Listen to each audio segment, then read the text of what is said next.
wabarakatuh. Pada pertemuan kali ini kita akan membahas salah satu topik yang penting, itu tentang momen gaya yang merupakan salah satu materi pada fisika kelas 11. Nah, sebenarnya momen gaya itu apa?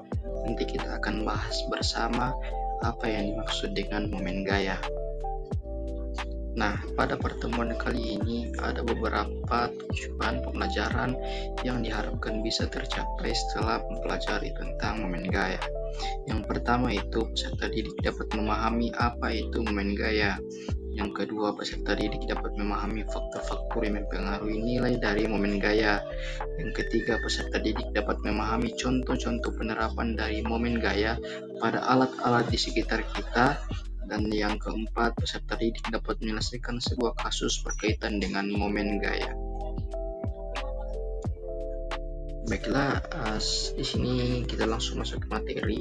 Nah, di sini ada sebuah pintu. Pintu ini memiliki sebuah gagang dan juga poros. Nah, dari sini akan timbul pertanyaan. Pernahkah kalian berpikir kenapa gagang pintu diletakkan jauh dari sel pintu? Jadi kalau kita perhatikan pintu yang ada di sekitar kita itu, misalnya itu sedikit jauh, gagang pintunya itu sedikit jauh dari engsel pintu. Nah, pertanyaannya kenapa hal itu dilakukan? Nah, kemudian apa yang terjadi jika gagang diletakkan sangat dekat dengan engsel? Nah, ini menjadi pertanyaan yang mungkin teman-teman bisa jawab. Kenapa apa yang terjadi jika gagang diletakkan sangat dekat dengan engsel? Dan nanti kita akan mendapatkan jawabannya setelah mempelajari tentang momen gaya. Lanjut. Nah, jadi sebenarnya momen gaya itu apa? Nah, momen gaya adalah kemampuan suatu benda untuk berotasi pada porosnya setelah diberikan gaya. Jadi, ketika memberikan gaya pada suatu benda yang memiliki poros, nah itu merupakan atau yang kita bisa sebut sebagai momen gaya.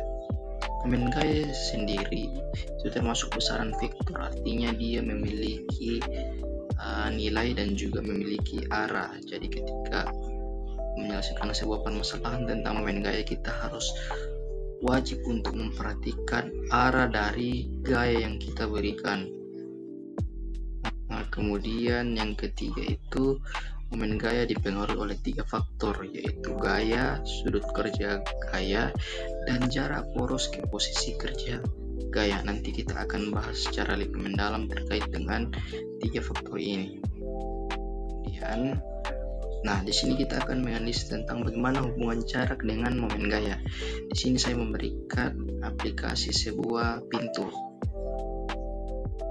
Nah, di sini saya memberikan gaya yaitu F1 pada posisi A yang letaknya di gagang pintu. Kemudian saya juga memberikan gaya pada posisi B untuk gaya F2. Jadi saya lakukan secara bergantian, yaitu pada F1 dan juga lakukan pada F2. Nah, pertanyaannya, jadi di sini F1 dan F2 nilainya itu sama. Nah, pertanyaannya, di mana sebenarnya posisi gaya yang membuat pintu lebih mudah terbuka? Nah, coba kita bayangkan ketika kita mendorong sebuah pintu di bagian engsel dan di bagian tengah daun pintu. Nah, kira-kira mana yang lebih mudah terbuka atau kita bisa membukanya dengan gaya yang tidak terlalu besar? Nah, jawabannya itu adalah apa? Ya, betul. Jawabannya adalah pada posisi A. Oke. Nah, sehingga kita bisa menyimpulkan bahwa semakin jauh jarak memberikan gaya dengan engsel, maka sebuah benda akan lebih mudah terbuka dibandingkan ketika kita memberikan gaya pada area di dekat dengan engsel atau poros. Nah, kemudian kita analisis bagaimana hubungannya besar gaya dengan momen gaya. Nah, di sini saya lakukan dua percobaan. Pertama itu saya memberikan gaya pada posisi gagang pintu dengan besar 20 Newton.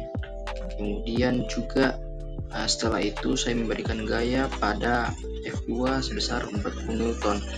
Nah, pertanyaannya, yang mana yang akan membuat pintu lebih mudah untuk terbuka? Nah, coba ada gaya dua jenis besar gaya yang saya berikan, ada 40 Newton dan ada juga 20 Newton. Nah, kira-kira mana yang akan membuat pintu lebih mudah untuk terbuka? Nah, pasti jawabannya adalah F2. Semakin besar gaya, maka semakin mudah kita untuk membuka pintu atau membuat sebuah benda untuk berotasi. Nah, kemudian bagaimana dengan sudutnya? Sebagaimana dijelaskan di awal bahwa sudut kita memberikan gaya itu berpengaruh terhadap momen gaya. Nah, di sini saya gambarkan 3 ilustrasi. Yang pertama itu ketika dia sudutnya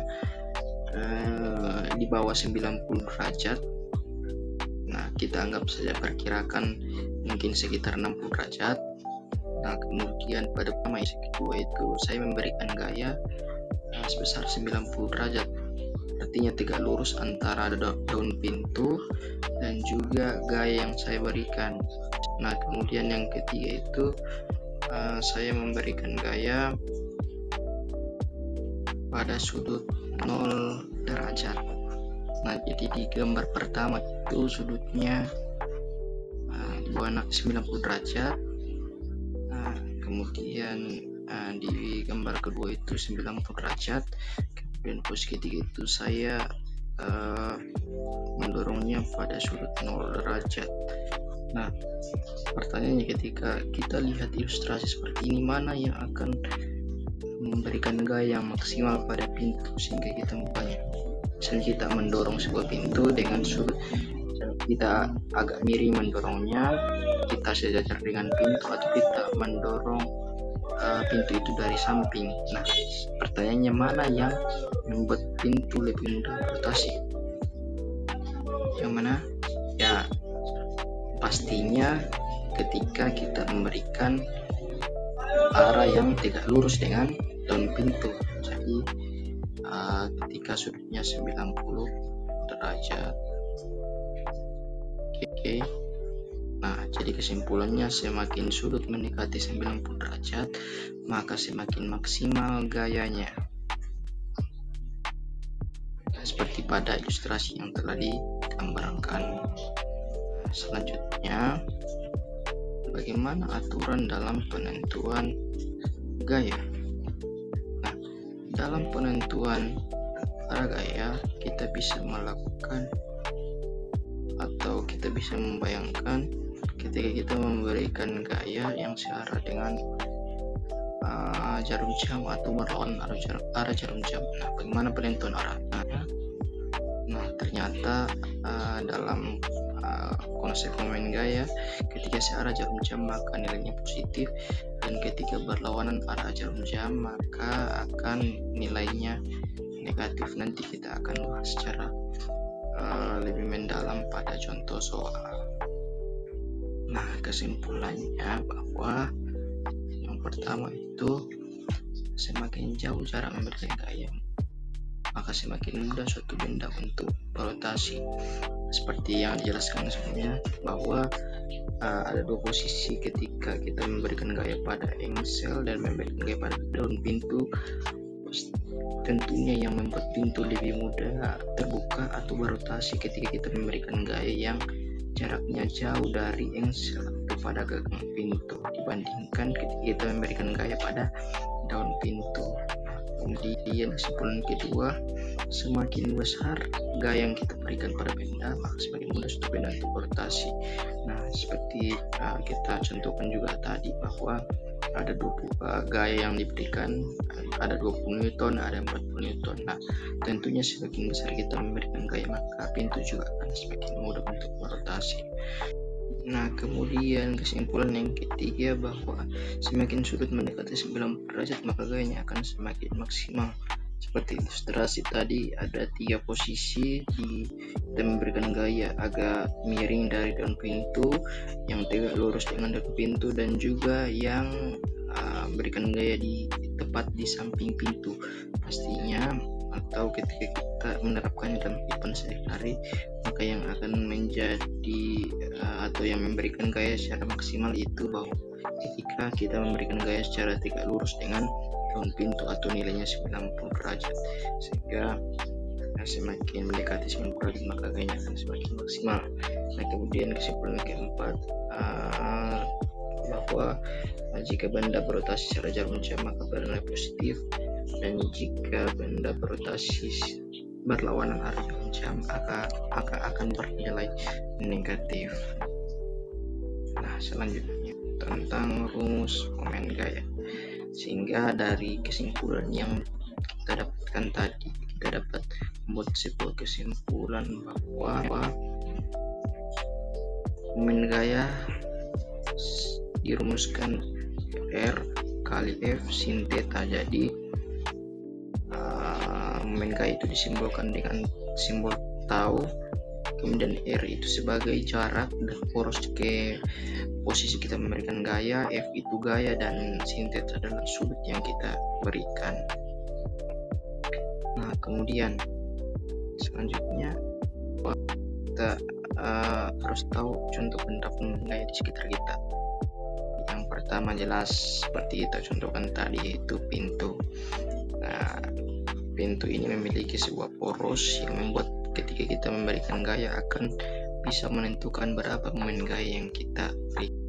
Nah, sama dengan pintu, kita juga bisa mengetahui bahwa momen gaya itu berlaku ketika kita membuka sebuah mur menggunakan sebuah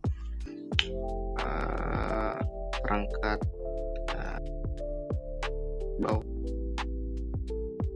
Nah, tentunya ketika kita mur itu yang jadi sebagai jarak itu adalah jarak dari posisi mur ke ujung dari kunci yang kita gunakan, yaitu sebagai R-nya. Nah, kemudian F-nya itu kalau yang saya berikan contoh gambar itu F-nya kira-kira kemana? Ya, F-nya adalah si arah jarum jam karena arahnya ke bawah, dan posisi memberikan gayanya itu di sebelah kanan, sehingga kita bisa tahu bahwa arahnya itu searah jarum jam. Kemudian yang ketiga itu pada jungkat-jungkit. Nah, pada jungkat-jungkit akan ada sebuah porosnya itu di tengah-tengah.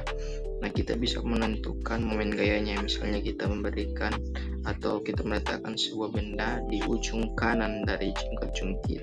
Nah, kita bisa menentukan berapa momen gayanya dengan mengetahui berapa berat benda yang kita letakkan dengan jarak dari dimana kita meletakkan benda dengan porosnya. Jadi kita bisa menganalisis momen gaya dari ketiga contoh ini, dan juga banyak contoh lain yang bisa kita temui dalam kehidupan sehari-hari. Nah, oke. Selanjutnya kita langsung saja lanjutkan kepada contoh soal. Nah, sini ada sebuah batang yang sangat ringan dengan panjang 50 cm. Bekerja 3 buah gaya, yaitu F1 70 Newton pada arah 60 derajat dan F2 pada 40 Newton dengan arah dan posisi seperti pada gambar berikut. Nah, kita lihat jadi O itu sebagai poros. Oke. Nah, pada gambar ada 2 gaya, yaitu pada gaya 70 Newton terletak pada ujung batang dan pada 40 Newton yang terletak di antara ujung dan poros. Nah, jarak dari gaya 70 Newton ke poros itu kalau kita perhatikan sebesar 50 cm, sedangkan jarak dari gaya 40 Newton ke poros itu 30 cm. Nah, kita bisa menganalisisnya dengan membuat sebuah persamaan. Nah, kita tulis dulu diketahui F1 70 Newton, F2 nya minus 40 Newton. Nah, pertanyaannya kenapa bisa negatif? Karena kalau kita perhatikan di gaya 70 Newton itu, ketika kita menarik sebuah batang pada ujung, di mana porosnya di sebelah kanan, pasti dia akan terangkat naik. Batang akan terangkat naik, artinya dia akan bergerak searah jarum jam.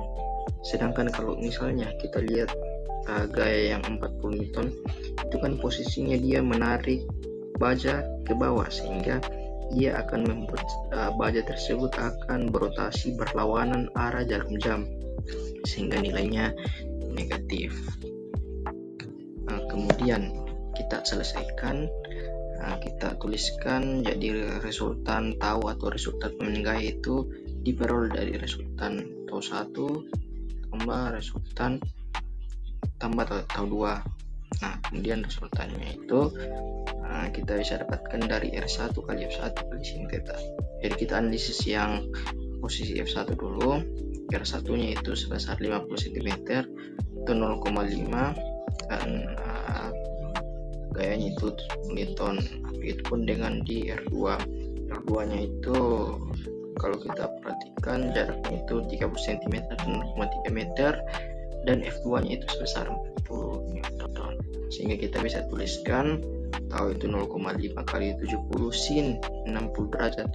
Nah, jadi karena membentuk sudut, maka kita bisa berikan sudut 60 derajat ditambah 0,3 kali minus 40 sin 90 derajat. Nah, kenapa 90 derajat? Karena posisi antara batang dan gaya yang kita berikan itu tegak lurus sehingga 90 derajat. Nah, kemudian kita lanjutkan 0,5 kali 70 35 sin 60 itu seper 2 akar 3 ditambah dengan minus 12 itu dari 0,3 kali minus 40 sin 90 kan 1, jadi kita bisa langsung kalikan antara 0,3 dikali minus 40, dapatkan minus 12, sehingga nilai yang kita dapatkan yaitu 30,31 dikurang 12 sama dengan 18,31 Newton meter. Nah, ini kan kalau kita perhatikan nilainya positif. Nah, tanda positif itu artinya jungkit berotasi searah jarum jam. Nah, jadi dia akan berotasi searah jarum jam. Nah, baik, selanjutnya contoh soal kedua. Di sini disebutkan bahwa ada jungkat-jungkit bekerja dengan beberapa gaya. Gaya pertama itu ada sebuah beban atau benda yang bermassa 3 kg, jaraknya itu 5 meter dari poros. Kemudian ada gaya B, jarak dengan besar 5 Newton, jarak 2 meter dari poros, dan FC besarnya 2 Newton yang berjarak 5 meter dari poros. Pertanyaannya berapa momen gaya yang bekerja pada jungkat-jungkit tersebut. Nah, terlebih dahulu kita tulis diketahui. Jadi seperti disebut tadi bahwa WA itu sebesar 3 kg, kita bisa mencari beratnya dengan menggunakan rumus M kali G, massa kali percepatan gravitasi, sehingga dapat nilainya 30 Newton, FB 5 Newton, FC 2 Newton. Oh iya, untuk WA di sini dia nilainya negatif. Kenapa? Karena dia membuat jungkit-jungkit itu berotasi berlawanan arah jarum jam. Beda dengan B dan C, dia itu arahnya dia positif karena searah dengan jarum jam. Penyelesaiannya itu kita tuliskan bahwa B tambah C, dapatkan, kita masukkan angkanya. RA itu 5, yaitu jarak dari A ke poros. FA nya sebesar minus 30 karena berlawanan arah jarum jam. RB itu 2 Newton, jaraknya 5 meter, ditambah dengan RB itu 5 Newton, RC jaraknya 5 meter dan besarnya adalah 2 Newton. Setelah kita hitung didapatkan nilai minus 120 Newton meter. Nah, ada kata arti minus minus. Nah, minus berarti juga jangkit akan berotasi berlawanan arah jarum jam. Jadi penting untuk kita tahu bahwa ketika dia searah jarum jam maka nilainya positif, dan berlawanan arah jarum jam maka harus kita tuliskan negatif. Nah, mungkin itu penjelasan untuk pertemuan hari ini. Terima kasih, semoga kita semua bisa paham terkait dengan momen gaya. Demikianlah pertemuan hari ini. Saya akhiri. Assalamualaikum warahmatullahi wabarakatuh.